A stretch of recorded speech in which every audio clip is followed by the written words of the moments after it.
निर्भीड निष्पक्ष उटंकनाचा बुलंद आवाज, राजसत्ता न्यूज।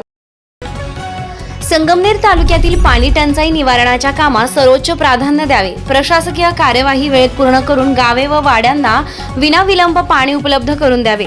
पिण्याच्या पाण्याचे नियोजन अत्यंत काटेकोरपणे करावे। कामात दिरंगाई व हलगर्जीपणा करणाऱ्या अधिकारी कर्मचाऱ्यांवर प्रशासकीय कारवाई प्रस्तावित करण्यात यावी। तसेच नागरिकांना केवळ आश्वासने न देता प्रत्यक्ष पाणी मिळवून देण्यावर प्रशासनाने भर द्यावा, असे निर्देश राज्याचे जलसंपदा मंत्री तथा जिल्ह्याचे पालकमंत्री डॉक्टर राधाकृष्ण विखे पाटील यांनी दिले। संगमनेर येथे तालुकास्तरीय पाणी टंचाई व चारा टंचाई निवारणासाठी करावयाच्या उपाययोजनांबाबतची आढावा बैठक पालकमंत्री डॉक्टर विखे पाटील यांच्या अध्यक्षतेखाली संपन्न झाली। त्यावेळी ते बोलत होते। या बैठकीस आमदार अमोल खताळ, जिल्हाधिकारी डॉक्टर पंकज आशिया, जिल्हा परिषदेचे अतिरिक्त मुख्य कार्यकारी अधिकारी विजय मुळे, उपविभागीय अधिकारी अरुण उंडे, गट विकास अधिकारी प्रवीण सिनारे, राष्ट्रवादीचे जिल्हाध्यक्ष कपिल पवार, शिवसेनेचे जिल्हा संघटक विठ्ठल घोरपडे, तालुका प्रमुख रामभाऊ रहाणे, राजेंद्र सोनवणे, भाजप तालुका अध्यक्ष गुलाब भोसले, गोकुळ दिघे, शहर अध्यक्ष पायल ताजने, आरपीआयचे तालुका अध्यक्ष आशिष शेळके, शहर अध्यक्ष कैलास कासार उपस्थित होते।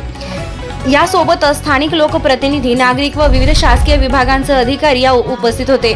यासोबतच स्थानिक लोकप्रतिनिधी, नागरिक व विविध शासकीय विभागांचे अधिकारी या बैठकीस उपस्थित होते। पालकमंत्री डॉक्टर विखे पाटील म्हणाले, सध्या तालुक्यात 19 टँकरद्वारे 25 गावे व 54 वाड्यांमधील नागरिकांना पाणी पुरवठा सुरू असून हे पाणी शेवटच्या घटकापर्यंत पोहोचवण्यासाठी प्रशासनाने सूक्ष्म नियोजन करावे। टँकर्सचे वेळापत्रक तयार करून गावकऱ्यांना आगाऊ माहिती द्यावी। टँकर गावात पोहोचल्यावर ग्रामसेवक व तलाठी यांची प्रत्यक्ष उपस्थिती अनिवार्य राहील। आरोग्याच्या दृष्टीने टँकरचं पाणी थेट विहिरीत न सोडता लोकसंख्येनुसार 500 किंवा 1000 लिटर क्षमतेच्या प्लास्टिकच्या टाक्यांमध्ये सोडावे व क्षमतेच्या प्लास्टिकच्या टाक्यांमध्ये सोडून त्यांना तोटी बसून पाण्याचे वितरण करावे, असं डॉक्टर विखे पाटील यांनी सुचवलंय। नद्यांचं वाढतं प्रदूषण व पिण्याच्या पाण्याची खालावलेली गुणवत्ता हा अत्यंत चिंतेचा विषय आहे। कालवे व नद्यांमध्ये प्रदूषित सांडपाणी सोडणाऱ्या नगरपालिका व कारखान्यांवर कठोर दंडात्मक कारवाई करण्याचे निर्देश देण्यात आले आहेत। सांडपाणी प्रकल्पांची योग्य अंमलबजावणी न करणाऱ्या अधिकाऱ्यांवर गुन्हे दाखल केले जातील व संबंधित उपअभियंत्यांना कारणे दाखवा नोटीस बजावली जाईल। नागरिकांच्या आरोग्याशी कोणतीही तडजोड होऊ नये यासाठी पिण्याच्या पाण्याचे 100% नमुने तपासून त्यांची नोंद ठेवण्याच्या स्पष्ट सूचना त्यांनी दिल्या। टंचाईच्या काळात पिण्याचे पाणी सुरळीत ठेवण्यासाठी वीज वितरण कंपनीच्या अधिकाऱ्यांनी तातडीने उपाययोजना करणं आवश्यक आहे। वीज पुरवठ्यातील अनियमिततेमुळे नागरिकांना पाणी न मिळणे ही बाब खपवून घेतली जाणार नाही।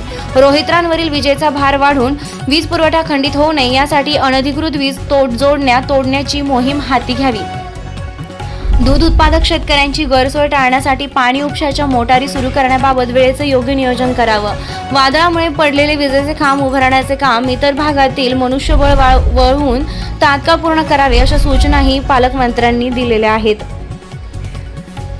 जिल्हा परिषदेचे जलजीवन मिशन व महाराष्ट्र जीवन प्राधिकरणाअंतर्गत मंजूर असलेल्या पाणी पुरवठा योजनांची कामे विनाविलंब पूर्ण करावीत। कामे परस्पर उपकंत्राटदारांना देणाऱ्या मुख्य ठेकेदारांवर कडक प्रशासकीय कारवाई करावी।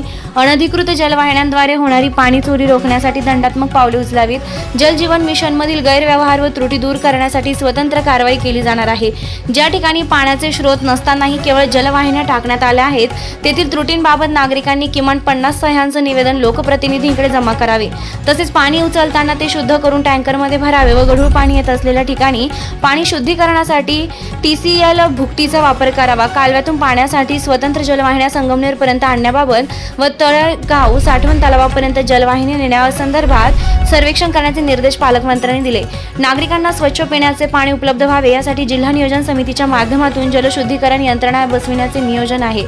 सर्व शासकीय अधिकारी, ग्रामसेवक, तलाठी यांनी आपल्या मुख्यालयात उपस्थित राहणं सक्तीचं असल्याचं त्यांनी स्पष्ट केलंय। पाणी टंचाईच्या काळात ग्रामसेवकांनी मुख्यालयात थांबून नागरिकांच्या समस्या सोडविण्यावर भर द्यावा। बैठकीस अनुपस्थित राहणाऱ्या, कर्तव्यात कसूर करणाऱ्या व केवळ कागदोपत्री काम करणाऱ्या ग्रामसेवकांना कारणे दाखवा नोटीस बजावून त्यांच्यावर कठोर प्रशासकीय कारवाई करावी, असंही त्यांनी सांगितलंय। कार्यकर्त्यांनी राजकीय मतभेद बाजूला ठेवून केवळ विकासावर लक्ष केंद्रित करावं। जनतेला प्रशासनाचा आधार वाटला पाहिजे यासाठी प्रलंबित प्रश्नांवर सनदशीर मार्गाने आवाज उठवून शासकीय यंत्रणेला गती द्यावी, असं आवाहन डॉक्टर विखे पाटील यांनी केलं आहे।